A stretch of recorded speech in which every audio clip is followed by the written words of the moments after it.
5 close ചെയ്യുക. First ചെയ്യുന്നത് back wash ചെയ്യുന്നത്. ബാക്ക് വാഷ് ചെയ്യുന്നത് ഫസ്റ്റ് ഇതിലെ വെള്ളം വരുന്നു, ഈ പൈപ്പിൽ പോയിട്ട് അടിയിലെ വെള്ളം കയറിയിട്ട് മുകളിൽ കൂടി ചെന്നിട്ട് ഇതേ വേസ്റ്റ് വെള്ളമായിട്ട് ഇതിലെ രണ്ടിന്റെ ഇതിവിടെ പോയി പുറത്തേക്ക് പോവുകയാണ്.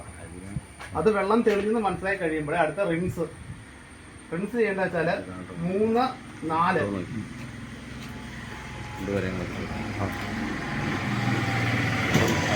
ആ സമയത്ത് അടയ്ക്കേണ്ട വാലുകൾ 1, 2,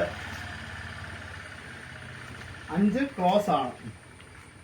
ഓക്കെ, ക്ലോസ് ആണെങ്കിൽ ശ്രദ്ധിച്ചാൽ മാത്രം മതി. അപ്പോൾ അടുത്ത റിൻസ് നടന്നുകൊണ്ടിരിക്കുകയാണ്. റിൻസ് ചെയ്തിട്ട് വെള്ളം ഇതിലെ വന്ന് മുകളിൽ വെള്ളം ചാടി മീഡിയം ഒന്ന് ഇരുത്തി നേരെ താഴേക്കൂടെ ഇവിടെ കൂടെ വന്നിട്ട് 4 കൂടെ വെള്ളം പുറത്തേക്ക് പോവുകയാണ്. ആ വെള്ളം തെളിഞ്ഞെന്ന് മനസ്സിലായി കഴിയുമ്പോഴത്തേക്കും നമ്മൾ ചെയ്യേണ്ട വെച്ചാൽ ടാങ്കിലേക്ക് വെള്ളം ഫിൽറ്റർ ആവുകയാണ്. അപ്പോൾ ചെയ്യേണ്ട ഓപ്പൺ ചെയ്ത് 3 ഓപ്പൺ ചെയ്യുക. 3 ഓപ്പൺ ആണ്. അപ്പം 5 ഓപ്പൺ ചെയ്യുക.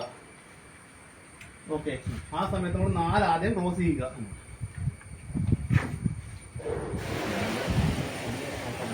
അതെ, അതെല്ലാം ക്ലോസ് ആണ്. ടാങ്കിലേക്ക് വെള്ളം ചാടി. ഇത് ചെയ്യുന്ന സമയത്ത് നമ്മൾ എയർ വാൽവ് ഒന്ന് ഓപ്പൺ ചെയ്ത് നോക്കുന്നതാണ്. ഓക്കെ, ഏതൊന്നും കംപ്ലൈൻറ്റ് ഇല്ല. അപ്പോൾ ഓക്കെ, ഇപ്പോൾ ടാങ്ക് ഫിൽറ്ററായിട്ട് വെള്ളം ചാടുന്നു. നമ്മളെന്നിട്ട്